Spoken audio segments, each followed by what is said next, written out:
그런데 이때 일본의 불만이 터지는 계기가 된 사건이 발생합니다. 대체 어떤 일이 일어났던 걸까요? 바로 만주사변이 일어난 거죠.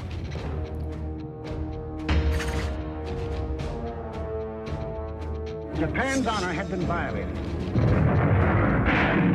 Within half an hour, the Japanese railroad garrison launched a coordinated...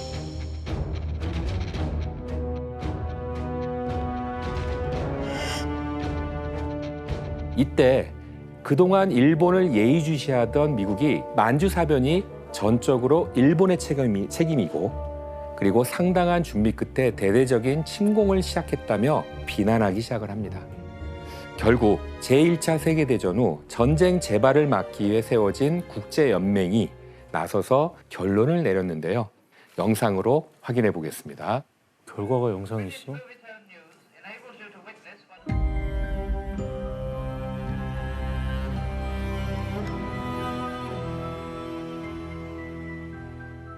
China has long been derelict in her international duties as a sovereign state, and Japan, as her nearest neighbor, has been the greatest sufferer on that score. The adoption of this report would give the impression to the Chinese that they have been exonerated from all responsibility. I ask you not to adopt this report. The dramatic moment has arrived. Le rapport est adopté à l'unanimité.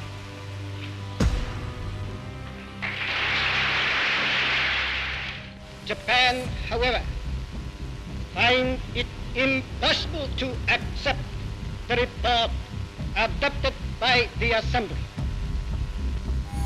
Traduction. The Japanese delegates refuse to accept the decision and sensationally walk out of the assembly. 분위기가 안 좋네.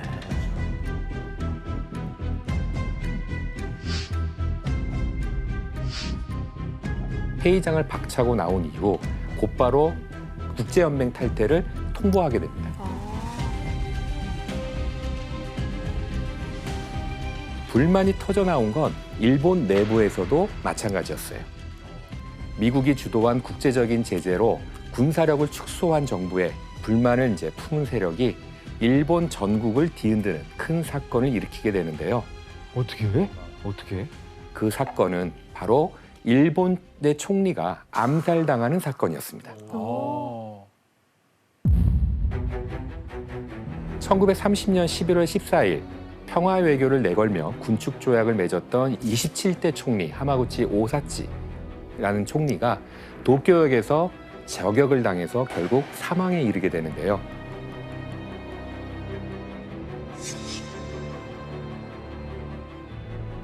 그리고 2년 뒤 일본에서는 또 다른 암살 사건이 발생합니다. 뭔 소리야? 어? 未曾有の帝都大不穏事件狙撃されて重傷の犬飼総理大臣ついに逝去전대미분의 도쿄에서 일어난 불온 사건 저격당한 준상 이누카이 총리 대신 마침내 서고 기사 속에 보이는 사진은 29대 일본 총리 이누카이 찌요시인데요. 도쿄의 총리 관저에서 저격을 당해서 결국 사망하고 맙니다. 그 범인은 바로 강경파 군인, 즉 지금의 이제 우익 세력들과 같은 사람들이었는데요.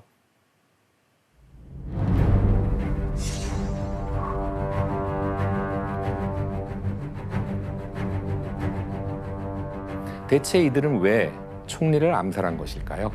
자꾸 협조하고 예. 그거를 왜 받아들이냐 이런 거 아니야? 굴욕적인 거를 하느냐. 굴욕적인 걸 왜 하고 라는 있냐. 거죠. 이들 입장에서 이누카이 총리는 나라의 힘을 약화시키는 연약한 총리였던 셈입니다.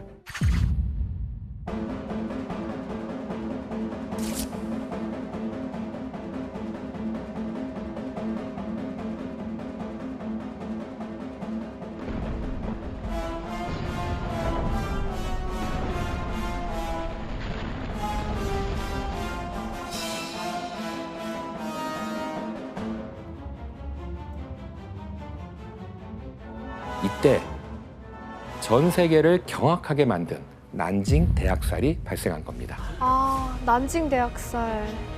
그 수렁으로 몰아넣은 것은 바로 미국이었습니다. 이때 미국은 어떻게 일본을 수렁으로 몰아넣었을까요? 경제적으로 바로 때렸겠죠. 말씀하신 경제적 압박을 가하는 거였습니다. 당시 예상보다 중일 전쟁이 좀 길어지게 되면서 군수물자의 수입도 더 필요하게 됐는데요. 일본이 가장 많이 의존하던 수입국이 바로 미국이었던 겁니다. 중일 전쟁 당시 전함과 무기에 들어가는 철의 주요 성분인 설철, 수입의 74%가 미국산이었고요. 부품을 가공하는 기계 역시 수입량의 60%를 미국에서 들여왔습니다. 전함, 항공기 등을 움직이는 석유도 80% 정도를 미국에 의존하고 있었죠. 그럼 미국에서 수입을 못하면 일본은 그냥 산업이 마비되는 거네요? 그렇죠. 일본이 전쟁을 그만두지 않자 다음 해인 1939년 미국은 초강수로 일본을 압박하게 됩니다. 바로 일본과 맺었던 미일 통상 항해 조약을 미국이 폐기하겠다고 통보를 하게 되는 거죠. 어떻게 되냐지?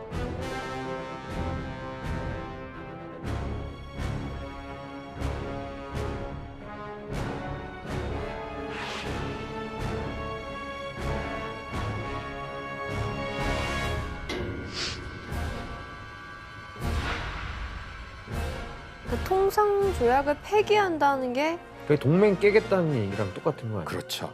그러니까 이렇게 수출, 수입이 원활하지 않은 일본은 원료 부족 사태까지 겪게 되면서 군사 작전을 자체적으로 취소하는 지경까지 내몰리게 됩니다. 그런데 미국의 압박으로 물자와 비용이 허덕이는 동안 이 위기 상황을 극복하고 전 세계의 지형을 한 번에 뒤바꿀 기회가 바로 일본에게 찾아오게 됩니다. 와, 뭐죠? 뭔데? 바로 1939년 9월 제2차 세계대전이 시작된 거예요.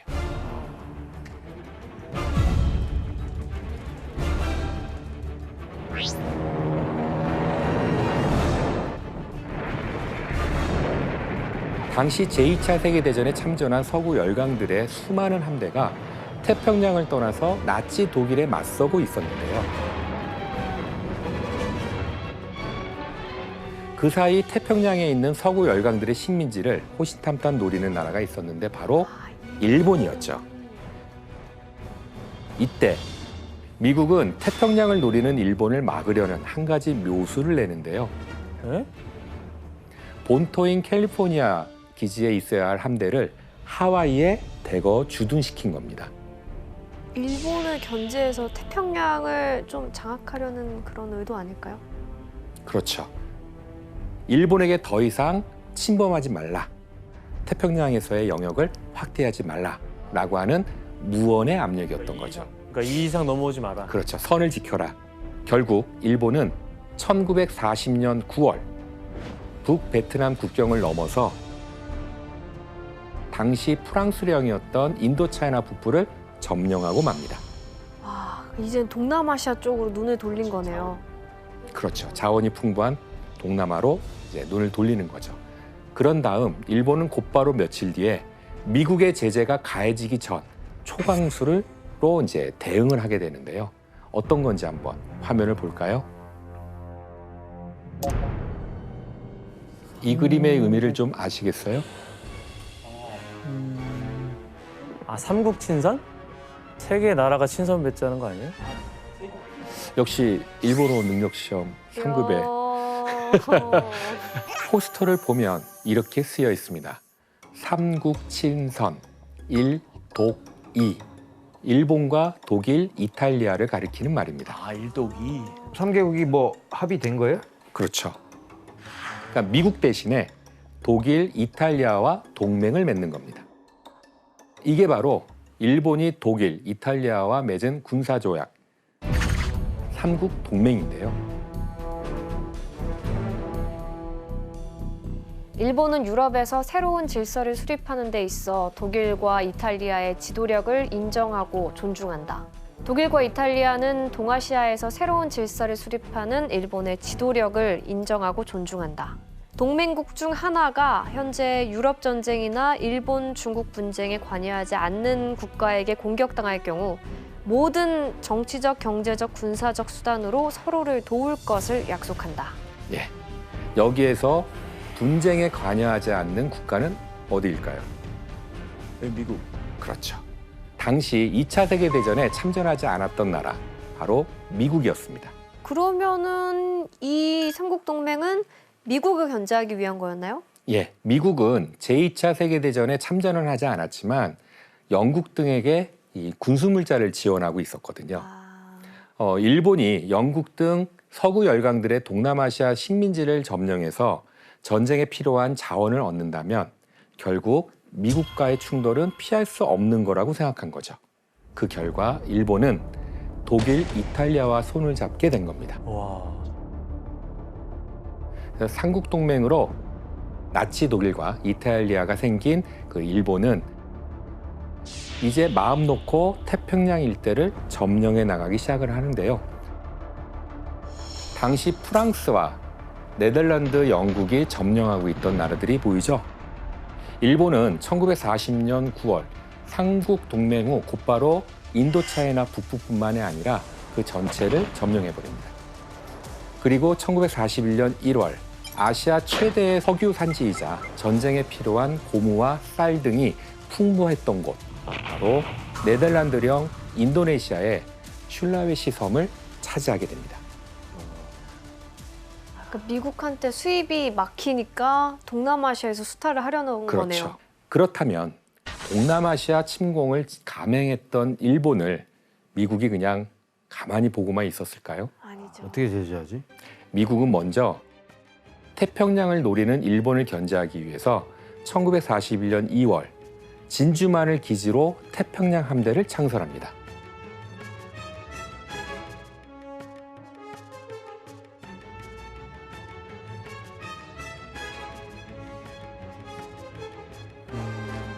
여기에 경제적으로도 더 강한 압박을 가하게 되는데요.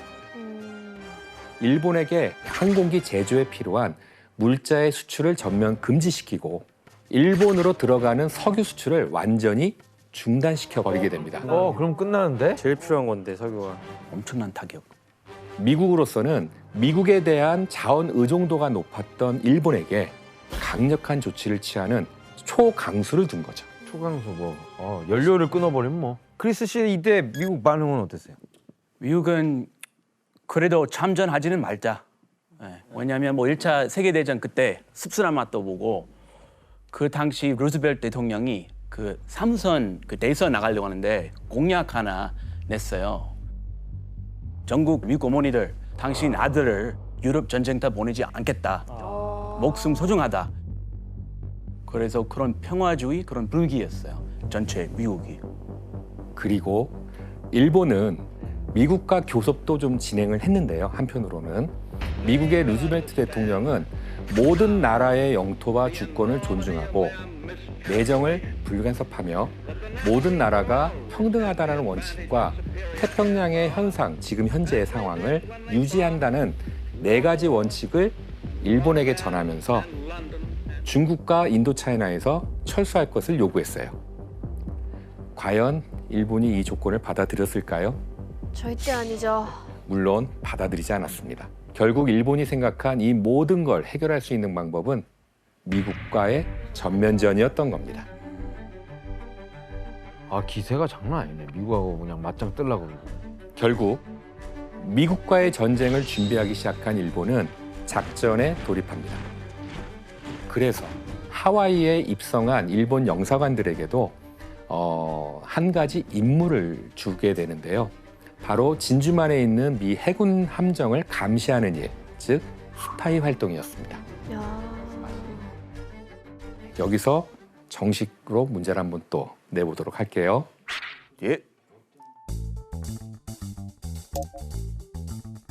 하와이에 주둔한 일본 영사관은 미 해군을 정찰하는 것 외에도 어떻게 주요 정보를 얻었을까요?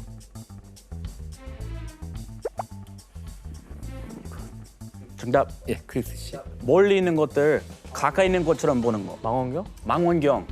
이렇게 멀리서. 누가 봐도 수상한데요? 정말 멀리서. 정말 멀리서? 그거를 사용하긴 했겠죠. 정답은 아닙니다. 오답. 어떠한 물건을 이용합니다. 물건. 감시하는 쪽으로 한번 생각해 보세요. 감시요? 정답! 오답. 네, 역시 하와이 지원 씨. 출신. 아, 알았어. 하와이. 하와이는 또 이 해변들이 터틀베이라는 데가 굉장히 유명한 데도 있어요. 거북이를 이용하는 겁니다. 에? 예? 에? 거북이.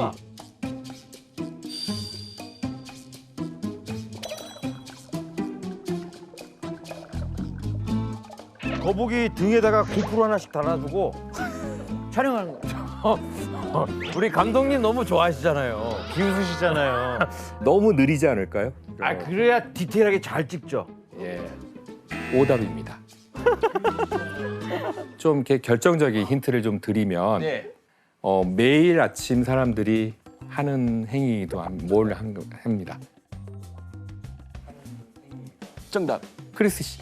매일 아침에 신문을 봐요. 신문. 맞아요? 크리스 씨 정답. 신문이야? 진짜요? 예. 신문. 현지 아니 신문은 신문은 누구나 다 보는 거잖아요. 예. 그게 어떻게? 근데 그때 당시에 하와이에서 발행하는 현지 신문에는 하와이에서 주둔하는 미군의 함대 동향을 좀 상세하게 싣고 있었어요. 신문에? 예. 야, 희한하다 그것도. 희한하다. FDR requests funds for 68 Navy vessels. 프랭클린 루즈벨트 대통령은 68척의 해군 함정에 대한 자금을 요청. The second contingent of approximately 30 ships, including the aircraft carrier Yorktown, will leave on or about October 14th, according to unofficial reports. 엄청난 정보네요. 미공식 보고서에 따르면 항공모함 요크타운 포함한 약 30척의 두 번째 함대는 10월 14일경에 떠날 예정이다. 아니 비공식적인 거를 공식적으로 올리고 있네? 그 말도 안 돼요 이게. 저게 신문에 나온다고요? 이 신문사가 스파이 아니에요? 그러니까 당시 하와이 신문은 미국 함대의 규모와 활동, 심지어 입출항 날짜까지도 구체적으로 보도하고 있었어요. 진짜 내부에 적이 있네, 진짜. 예, 하와이의 일본 영사관은 그대로 이 내용을 일본에 보고한 거죠. 그러니까 그럼 일본에서는 그랬겠다. 야, 너 그걸 어떻게 알아내냐? 대단하다. 대단하다 하면서. 아, 뭐 별거 아니에요. 내가 이 정도입니다. 이렇게 하면서. 예, 그리고 일본은 하와이에서 활동하는 스파이들을 통해서 중요한 사실들을 알아냅니다.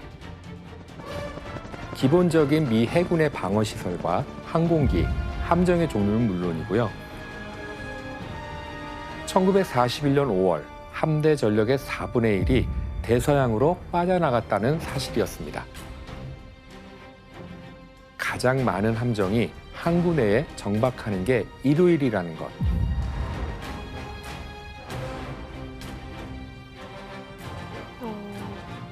이러한 정찰 내용을 기반으로 일본은 일요일 공격이 가장 많은 미 해군의 함정을 없앨 수 있다는 것을 알아냈고요.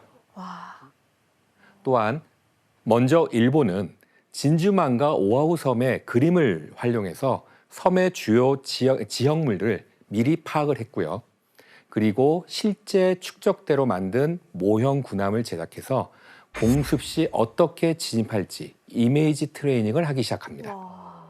게다가 진주만과 흡사한 화산섬인 규슈의 사쿠라섬에서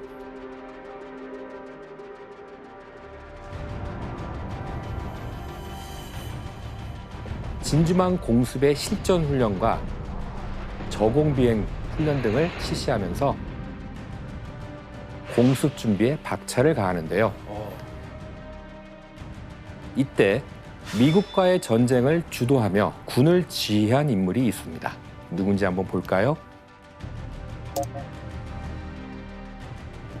예, 누군지 알겠어요? 예. 영화에서 예, 많이 봤어요. 그렇죠. 많이 본 분들. 이 두 사람은 당시 일본 육군과 해군의 축이었던 도조 히데키와 야마모토 이소로쿠라고 하는 인물입니다.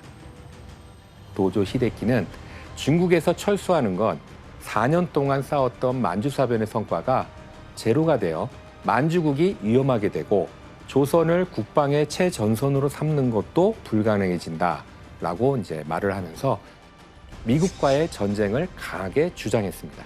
그리고 일본의 연합함대 사령관이었던 야마모토 이소로쿠라는 사람은 태평양 함대가 있는 미국의 급소, 바로 진주만을 빠르게 공격해야 승기를 잡을 수 있다고 주장을 했는데요. 두 인물 모두 미국과의 전쟁은 피할 수 없는 대결이라고 봤던 거죠. 야마모토 이소로쿠는 미국에 살았던 적도 있고 그 하버드대에서 연수 받았을 정도로 영어도 잘했고 미국통이죠. 네, 미국에 대해 잘 알고 있었기 때문에 미국과 오래 전쟁하면 이기기 어렵다라고 생각해서 이렇게 기습 공격을 하는 것을 선택했다고. 장기전은 어렵다. 그래서 이 두 인물이 중심이 된 일본은 전 세계를 경악하게 만든 전쟁, 즉 진주만 공습에 나서게 됩니다. 미국과 일본의 길고 긴 태평양 전쟁에 서막이 열리게 된 거죠.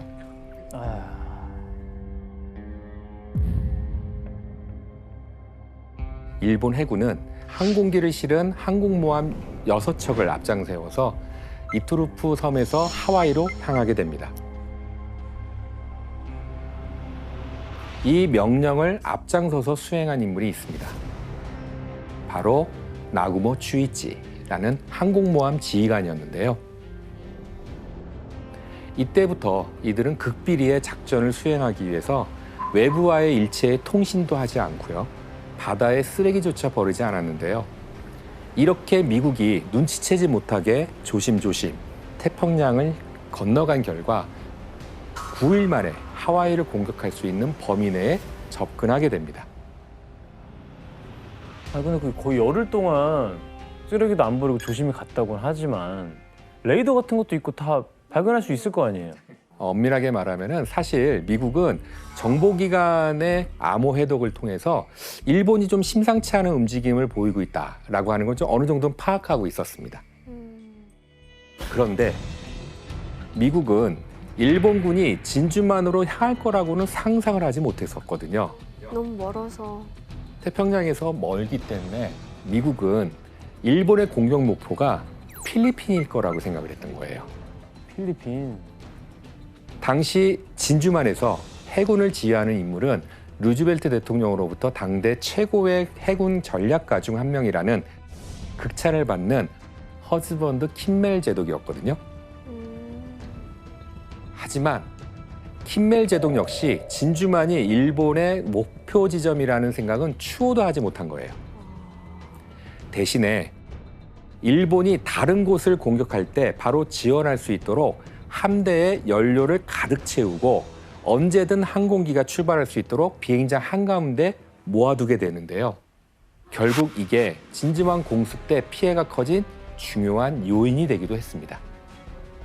근데 미국에서 진주만은 절대 안 칠 거야 이렇게 생각한 이유가 또 있어요? 그 당시에 진주만이 완벽하게 방어할 수 있는 그런 요소들이 다 갖춰져 있었어요. 지금 보시다시피 육지에서 엄청 떨어져 있었고 주위의 물이 수심이 얕아가지고 그 어뢰 공격해도 안 먹혔어요. 그리고 최첨단의 시설 다 갖춰져 있는 해군기지 있으니까 설마 여기 칠까 이런 상상도 못한 거죠. 이때 일본의 목표는 두 가지였습니다. 하나는 진주만에 정박한 태평양 함대를 파괴하는 것. 그리고 또 다른 하나는 비행장에 있는 항공기를 파괴하는 거였어요. 1941년 12월 7일 일요일, 일본군은 빠르게 진주만을 향해 공격을 시작합니다. 항공기를 싣고 또 띄울 수도 있는 항공모함 6척, 그리고 전함 2척, 그 외 전투함 15여 척과 항공기 350여 대와 함께 진주만 인근에 도착하게 됩니다. 되게 많이 갔네. 총공격이야. 총공격인 거죠. 오전 6시 10분, 일본군은 항공모함에서 항공기를 발진시키게 됩니다. 모두 800시간이 넘는 실전 경험을 가진 베테랑들로만 엄선된 조종사들이었는데요. 이들의 항공기는 빠르게 진주만을 향해 공격을 시작합니다. 일본의 1차 공격은 진주만에 정박해 있던 태평양 함대와 항공기지를 집중적으로 파괴했는데요. 어떻게? 와. 속성적으로 그냥 당하네요, 이거. 왜 정박해 있는 거잖아요. 예.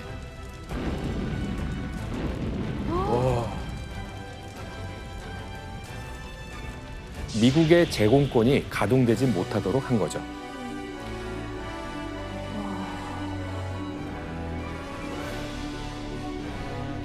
완전 영화 같아요, 그냥. 그냥. 저기 실제 영상인 거잖아요. 그렇죠. 이때 일본은 진주만 공습을 위해 준비한 비장의 무기를 꺼내듭니다. 일본은 진주만 수심이 얕다는 정찰 정보를 듣고 난 후 얕은 수심에 투하할 수 있는 신형 어뢰를 개발했어요. 그새. 진주만에 딱 맞는. 그렇죠.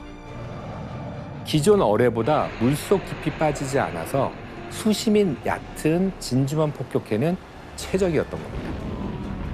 결국 일본 항공기의 어뢰 공격에 전함 USS 애리조나의 함수 탄약고가 터지면서 1177명의 미 해병들이 목숨을 잃었습니다.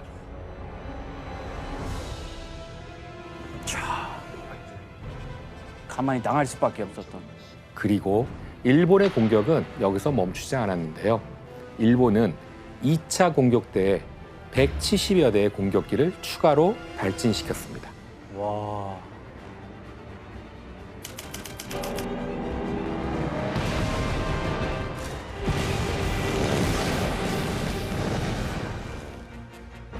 이미 자초된 미국의 전함들까지 끝까지 공격한 일본의 항공기는 1시간 50분 만에 모든 공격을 마치고 사라졌습니다.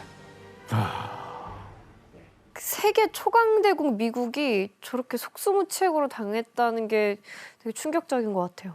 살아남은 이조차 평생 트라우마와 후유증에 시달려야 했던 만큼 공격은 엄청났습니다. 이날 진주만의 태평양 함대는 전함 3척이 침몰하고 18여 척의 배가 손상을 입었는데요. 그리고 항공기 188여 대가 파괴된 겁니다. 그 결과 하와이 주민을 포함해서 2,300여 명의 미군이 전사했고요. 1,380여 명의 부상자가 발생했습니다. 반면에 일본군은 손실된 항공기는 겨우 29대 정도였고요. 장함정과 대형 잠수함 등 6척가량이 손실되었을 뿐이었어요. 미국의 완벽한 패배였던 거죠. 일본이 준비를 너무 철저하게 한 것 같아요. 하지만 진주만 공격을 했던 그 대목에서 일본이 결정적인 실수 2가지를 하게 되는데요. 진주만 2차 공격이 지난 후 일본의 공격대장은 3차 공격으로 오일탱크와 병창기지를 폭격하자고 주장합니다. 하지만 항공모함의 지휘관 나구모는 그것을 거절을 하죠. 더 이상의 모험은 원하지 않았던 겁니다.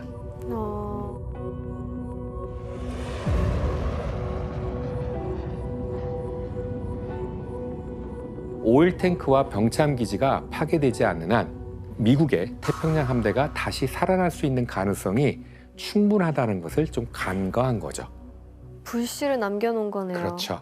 그리고 여기에서 일본의 실수가 또 있었습니다. 여기에서 문제를 한번 내보도록 할게요. 일본은 결국 태평양 함대를 파괴시키겠다는 목표를 지키지 못했습니다. 바로 이 이유 때문인데요. 그 이유란 무엇일까요? 어떤 이유 때문에? 예. 왜 이 이유 때문이요? 전 정답. 예, 혜성 씨. 그 오일 탱크까지 파괴시켜 버리면 미국이 이제 완전 참전하게 될 거 아니에요. 그게 두려워서. 그렇지는 않습니다. 오답. 성공한 건 맞아요. 그거 파괴도 했습니다. 하지만은 가장 결정적인 거를 없앴어야 됐거든요. 아, 정답. 예, 지원 씨. 본체는 없었던 거야. 그런데 본체가 도대체 뭘까요? 그 본체라는 게. 그 항공모함을 그게 없었던 거야. 정답. 한국만. 항공모함. 그러니까 비행기 뜨는 그 메인 배가 없었던. 예, 항공모함이라는 게 움직이는 비행장이라고 생각하시면 돼요.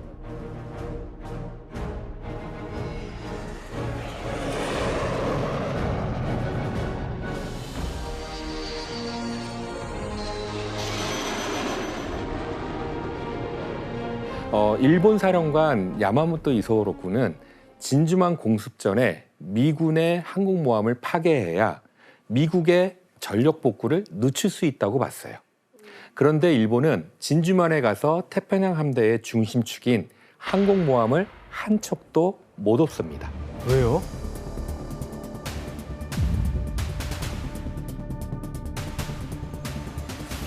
그러니까 미국의 항공모함은 대체 어디에 있었을까요? 이동했나? 진주만 공습이 있기 며칠 전에 미국의 항공모함인 엔터프라이즈호 그리고 렉싱턴호는 바다에 나가서 작전을 수행하고 있었어요. 아, 사실은 일본도 이 사실을 알고는 있었습니다.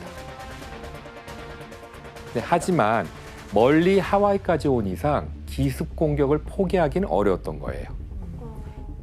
결국 3차 공격 중지와 미군의 항공모함을 공격조차 해보지 못했던 일본의 진주만 공습은 태평양 전쟁의 뒤바뀐 향방의 결정적인 계기가 됩니다. 그리고 진주만 공습은 오히려 전쟁에 대한 미국의 단결을 불러일으키는 결과를 만들어냅니다. 아니 미국이 화가 나서 가만히 있겠어요?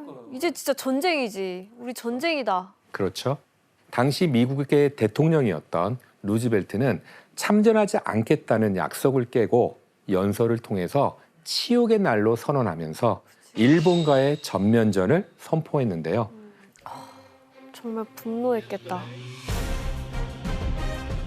Yesterday, December 7th, 1941, a date which will live in infamy. The United States of America was suddenly and deliberately attacked by naval and air forces of the Empire of Japan. No matter how long it may take us to overcome this premeditated invasion, the American people in their righteous might will win through to absolute victory. A state of war has existed between the United States and the Japanese Empire.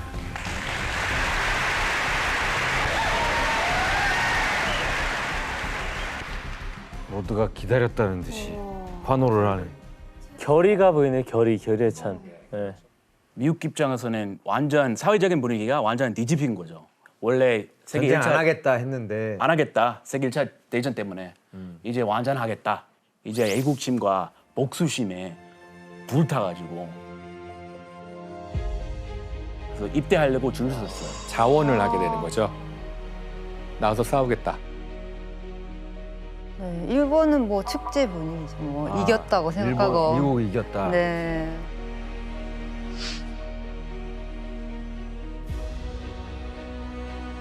그 9명이 올해 발사하면서 죽는데 그 9명을 진주만의 구군신이라고 신격화하고 신으로.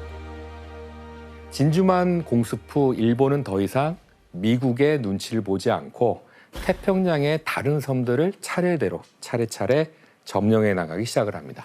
어이구 많이도 점령했네요. 와, 아니 먼저 일본은 진주만 공습 이래 영국령인 말레이 반도를 공격하기 시작했습니다. 또 지하 자원이 풍부한 보르네오, 그리고 식량과 광물 자원이 풍부한 필리핀의 민다나오 섬, 웨이크 섬까지 차지하게 됩니다. 여기에 인도의 안다만 제도, 그리고 필리핀의 바탄 반도를 점령한 일본은 인도양에서 태평양을 아우르는 넓은 지역을 확보하게 됩니다. 와. 이게 모두 진주만 공습 후 불과 6개월 만에 일본이 와. 점령한 곳들인데요. 와. 많이 먹었네. 진짜 승승장구했네요. 밑에 다 먹었네.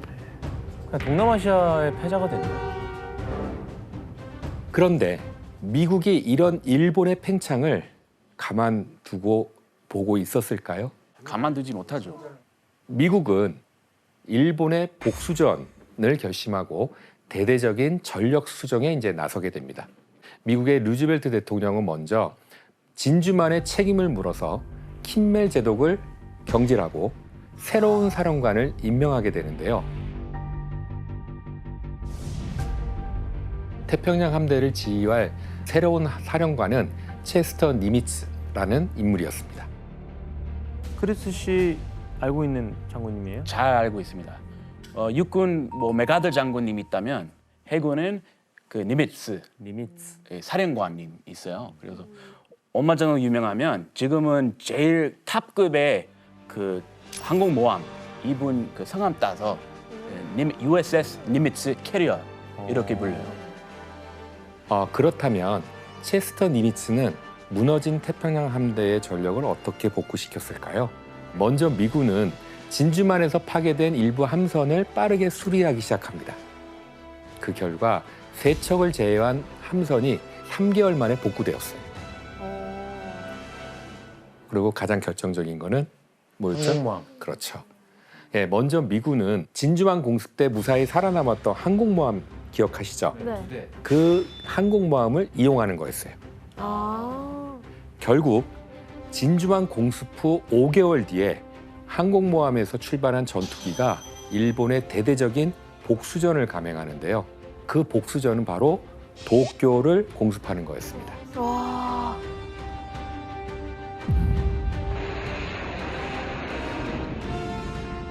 체스터 니미츠 사령관의 지휘 아래 미국은 항공모함 호넷 그리고 엔터프라이즈 두 척을 일본 영해에 가깝게 진입을 시킵니다.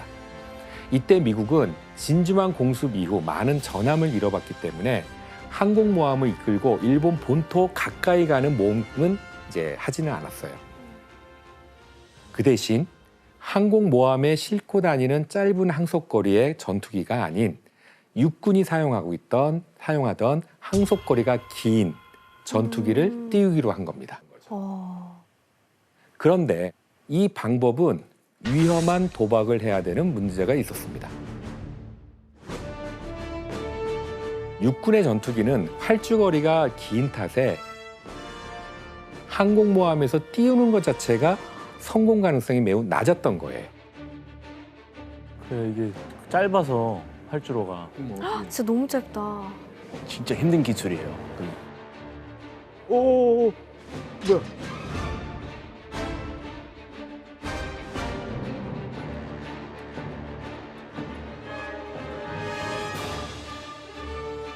이렇게 도쿄까지 미국의 전투기 16대는 무사히 날아갔고 작전대로 도쿄에 폭격을 가했습니다. 결국 부상자를 포함해 사상자가 400여 명가량 발생합니다. 비록 대규모 공습은 아니었지만 일본에서는 본토가 공격받을 수 있다는 사실에 엄청나게 큰 충격을 받게 돼요.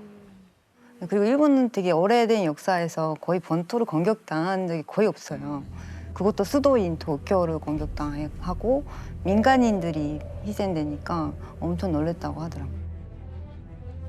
교수님, 일본 본토가 공격당한 거잖아요. 이제 예. 일본은 완전 이성 잃었을 것 같은데요? 그렇죠. 일본은 미국을 확실하게 꺾어놓을 다음 공격 목표를 정하게 됩니다. 미국령인 미드웨이 제도라고 하는 곳이었는데요. 이곳이 어디에 있는지 한번 지도를 볼까요? 바로 옆이네. 하와이 제도 옆에. 미드웨이 제도는 하와이에서 약 2,000km 정도 떨어진 섬인데요. 엄청 많네.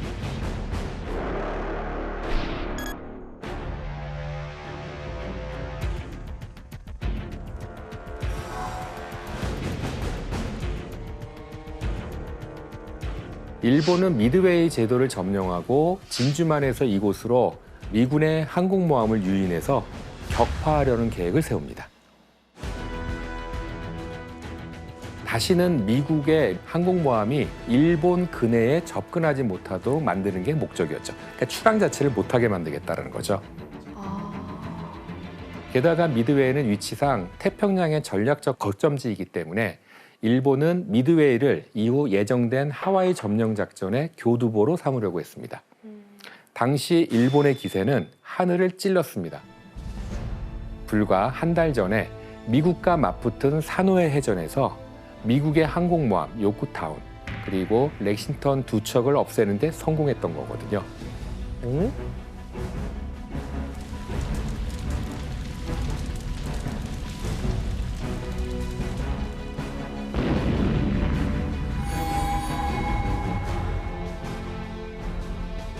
하지만 태평양 전쟁에서의 일본의 운명은 바로 이 미드웨이에서 결정됩니다. 태평양 전쟁 두 번째 컷, 미드웨이 해전에서는 대체 무슨 일이 벌어졌던 것일까요?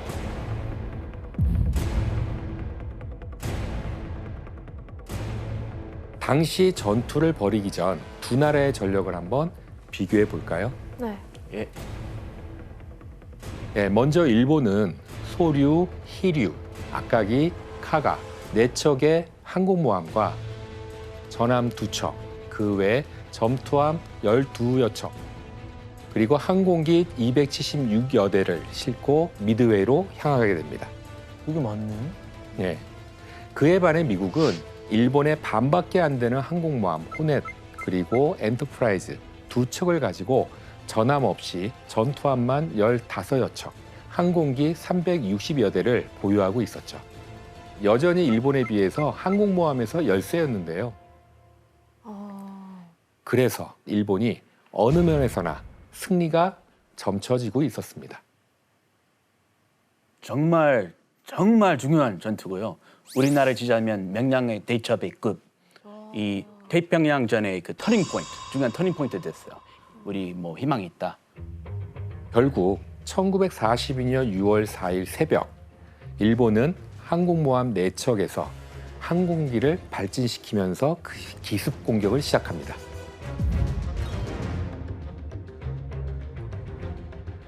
일본 항공기들은 미드웨이에서 400km가량 떨어진 지점에서 미드웨이 제도의 상공으로 진입하여 공격을 시작했는데요. 맞았네.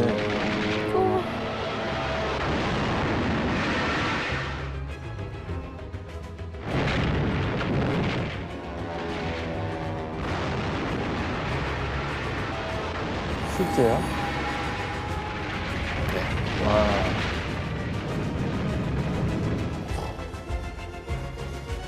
그런데 일본군은 뭔가 이상하다는 점을 깨닫게 됩니다. 뭐가 이상하지?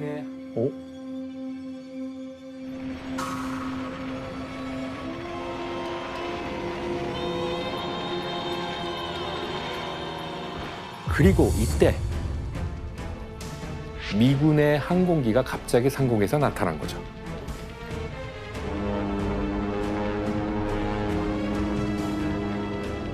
기습 공격을 펼치려던 일본이 오히려 역기습을 당한 거죠.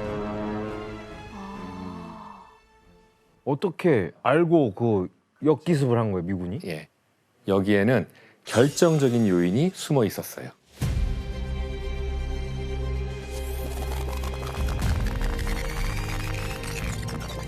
사실 미국은 이미 일본의 계획을 다 알고 있었던 거예요. 어떻게?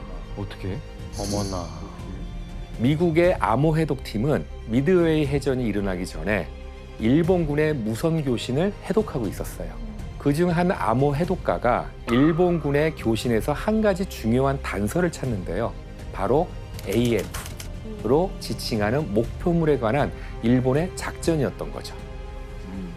암호 해독가는 AF를 곰곰이 생각하던 중에 지난 3월 일본군의 교신에서 AF를 지나가고 있다라는 말을 기억해내게 됩니다.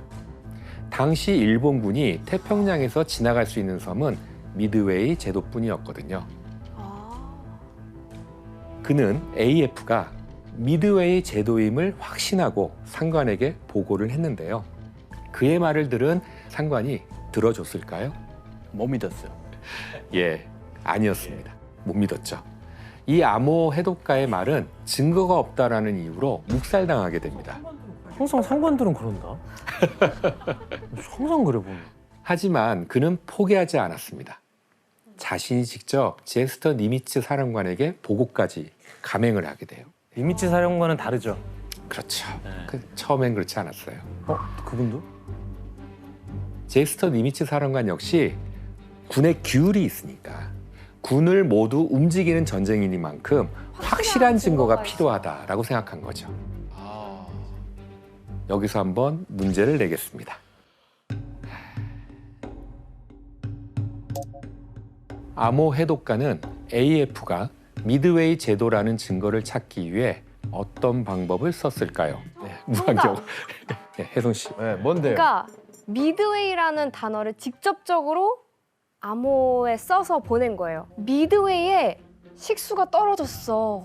이렇게 거짓 정보를 흘려요. 그래서 일본군들이 AF에 식수가 부족하대. 이렇게 암호를 한 거를 가로채서 AF가 미드웨이가 맞네. 이렇게 확신을 한 거예요. 정확히. 정답입니다. 잘했어요. 예, 미국은 아모 해독의 힘으로 미드웨이 제도 근처에서 항공모함 2척과 함께 일본군을 기습할 만만의 준비를 할 수 있었습니다. 일본군의 허를 찌르게 된 겁니다. 이런 미국의 사정을 알 길 없었던 나구모 지휘관은 미군이 미드웨이 제도에 숨어 있다고 생각하고 방어선을 무너뜨리기 위해서 항공모함에 남은 폭격기의 폭탄을 모두 지상 공격용 폭탄으로 교체하게 되는 거죠. 여기서 또 한 번의 반전이 일어나는데요. 30분 뒤에 온 무선 교신에서 미드웨이 제도 주변에 항공모함이 있다는 이야기를 듣게 된 겁니다. 적어도 한 2, 3일은 걸린다고 생각했거든요. 그리고 일본은 여기서 또다시 깜짝 놀라게 되는데요. 한 대가 늘었네? 그렇죠. 미군의 항공모함 중에는 미드웨이 해전 바로 직전에 벌어진 전투에서 침몰시켰다고 생각한 미군의 항공모함 요크타운이 있다는 사실이었습니다. 예.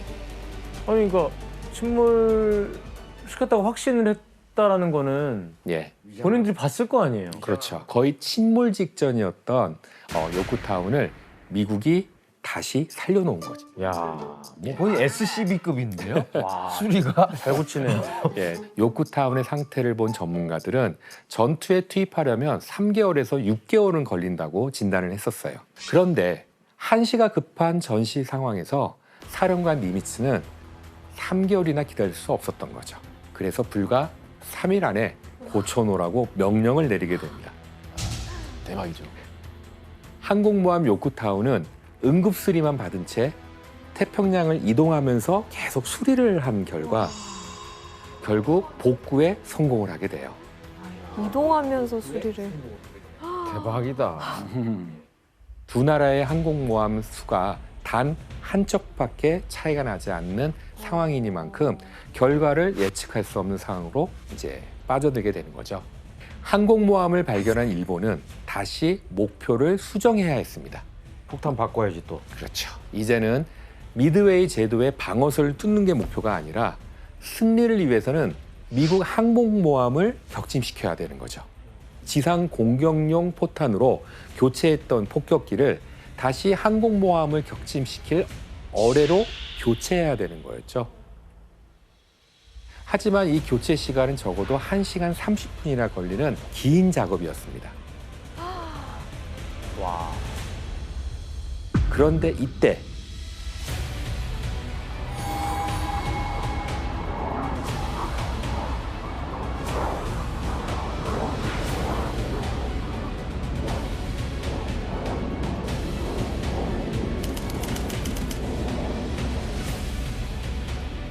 일본은 빠르고 가벼운 일본의 특공기 제로센을 투입시켜서 대응하기 시작을 하는데요.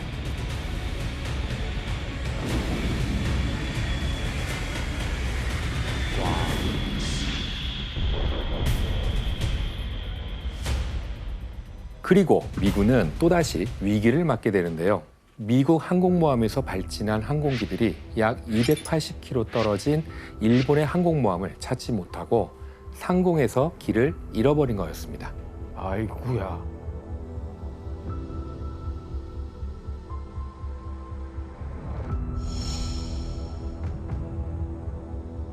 더 헤매다가는 연료까지 떨어질 위험천만한 상황에서 반전이 일어납니다. 구름 아래 바다에 떠 있는 전투함을 발견한 것이죠. 그 전투함을 따라가다 보니 일본의 항공모함이 있는 위치를 찾아낸 미군은 이때부터 대반격을 시작합니다.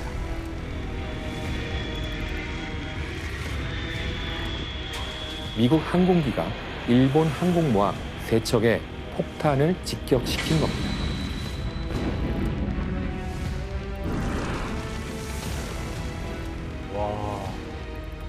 항공모함 중 한 척인 소류는 폭탄 3대를 맞았고 카가는 너무 많은 폭탄을 맞으며 침몰하기 시작했습니다. 여기에 항공모함 아카기는 단 한 발의 폭격으로 순식간에 타오르고 맙니다.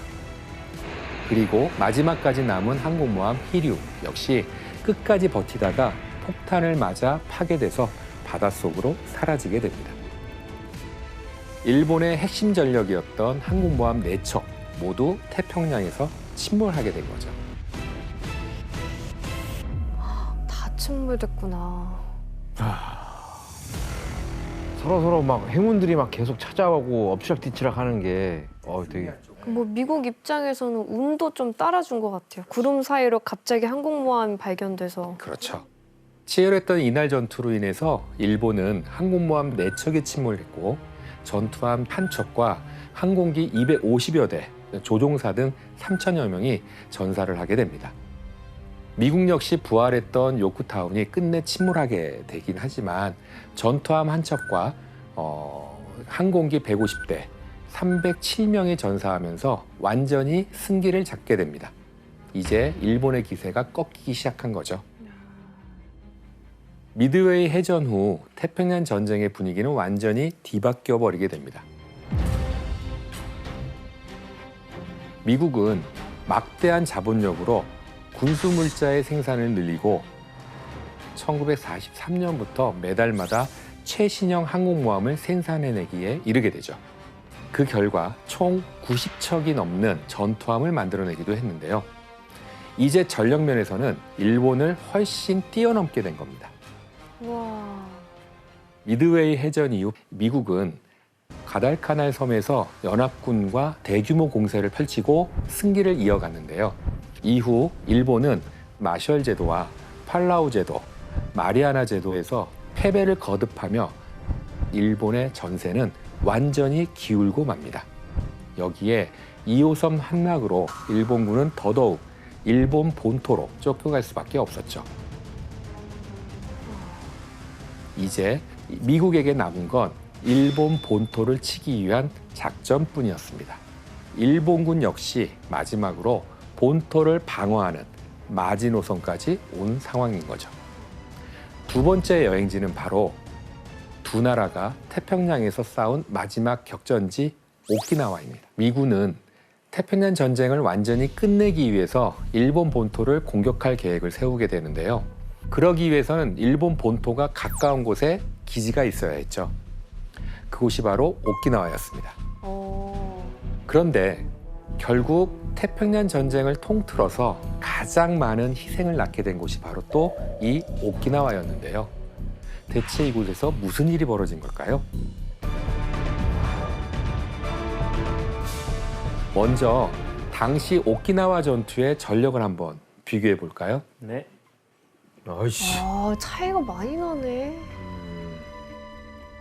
한눈에 봐도 차이가 확 느껴지죠? 아니 이게 항공모함이 어느새 40척이잖아요. 아니 항공모함 40척이면 그냥 끝난 거예요. 진짜 미국은 와. 미군과 연합군은 4년간의 태평양 전쟁을 마치기 위해 함대를 집결해서 바다에서 오키나와 섬을 일제히 포격을 가하게 됩니다.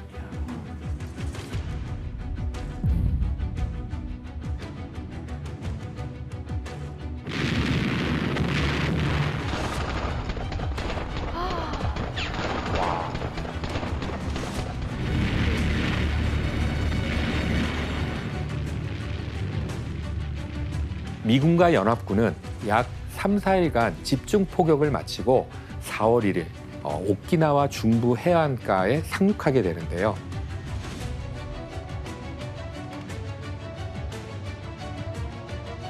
미군은 드디어 오키나와 섬에 착륙했지만 섬은 쥐 죽은 듯 조용했습니다.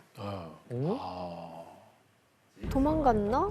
사실 일본군은 기지인 수리성에서 미군의 상륙을 지켜보고 있었음에도 어떤 일이 벌어질지 몰랐던 그때 미군의 머리 위로 일본군의 전투기가 떠오르기 시작을 합니다. 바로 가미카제 특공대의 공격이었죠. 일명 자살 공격이 시작된 거예요. 와, 제일 무서워.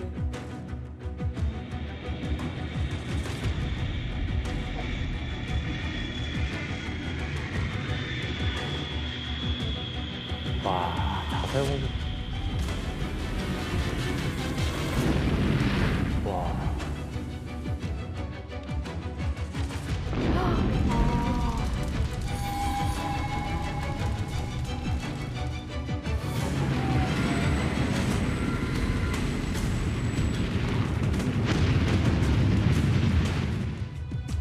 너무 무모해요, 저거.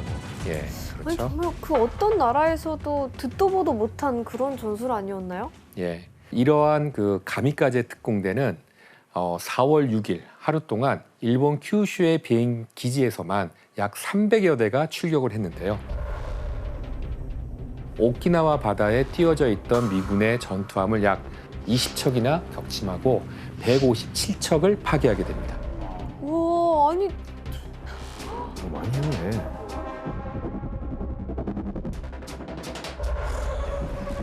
그렇다면 육지에서는 어땠을까요? 상륙했던 미군 중 일부가 남부 아래로 내려가 수색을 펼쳐가던 결과 일본이 만든 지옥의 입구를 만나게 됩니다. 좀 뭐야? 먼저 일본군은 옛 왕국의 성터였던 수리성을 중심으로 방어선을 구축했는데요.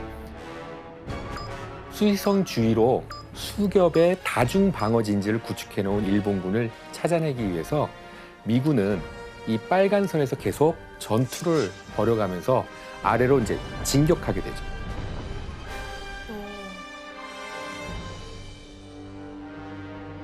이때 일본군은 섬 내부의 험준한 요새로 미군을 이리저리 유인을 하게 되는데요. 마치 거미줄을 쳐놓은 것처럼 기다리고 있다가 먹잇감이 제 발로 들어오면 공격하는 방식이었어요.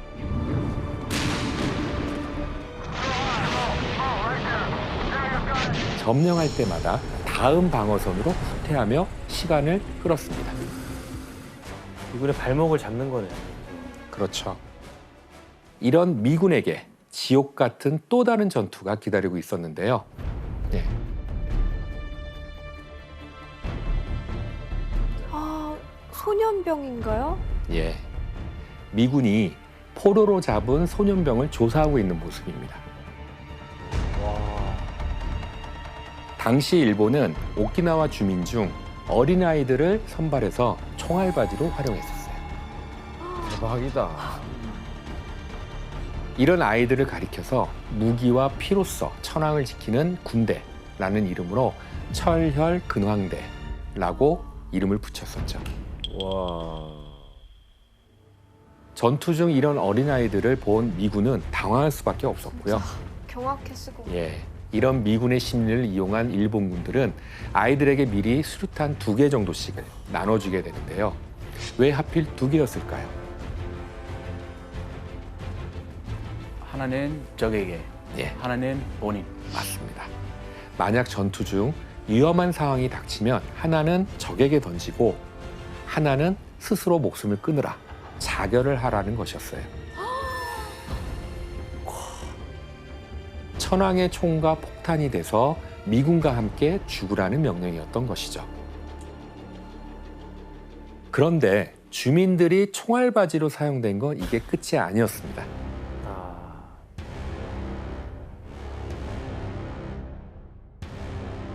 저거 찾아내기 되게 힘들었겠다.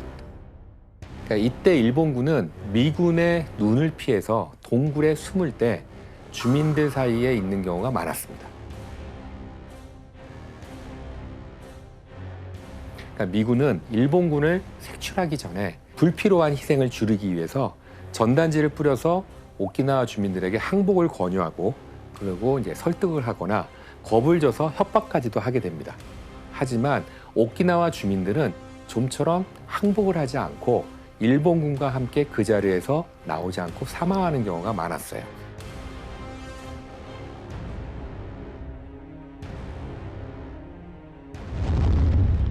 미군은 수류탄이나 화염 방사기로 동굴 진지를 하나하나씩 이제 제거해 나가는 거죠.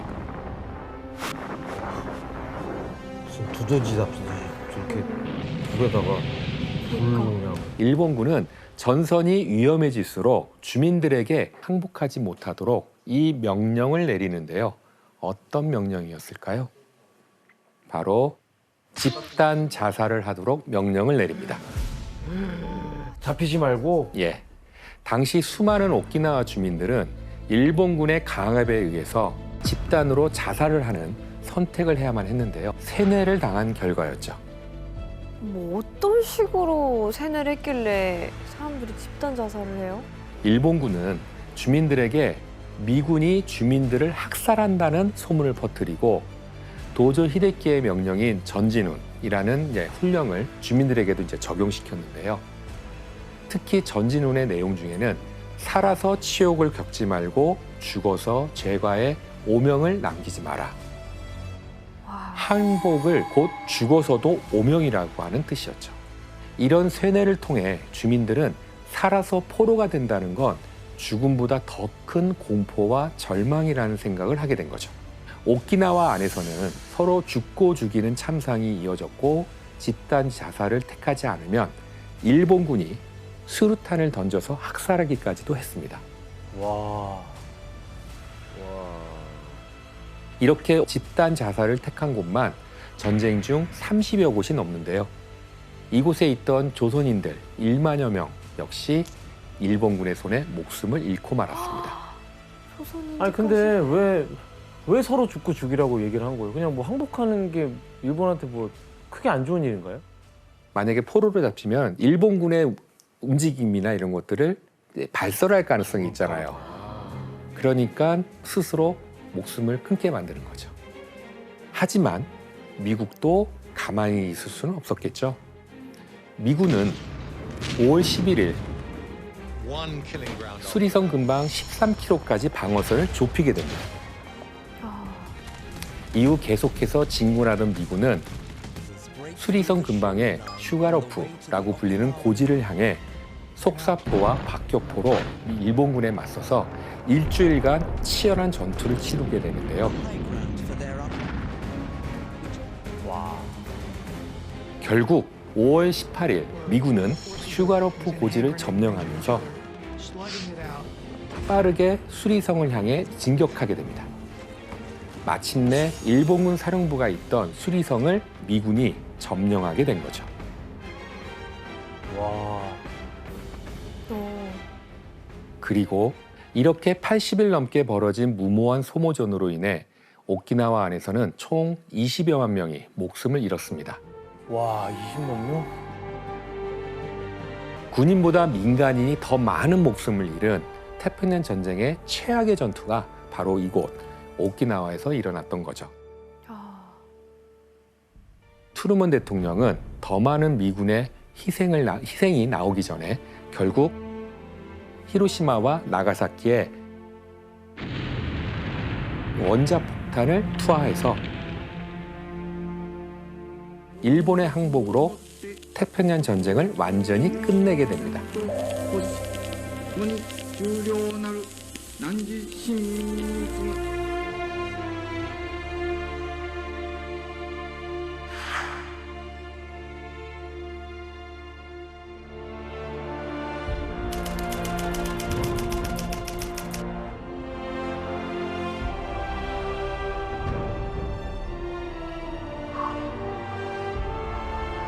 최근 일본 최남단 도서 지역에 미사일 부대가 하나둘씩 배치되고 있습니다.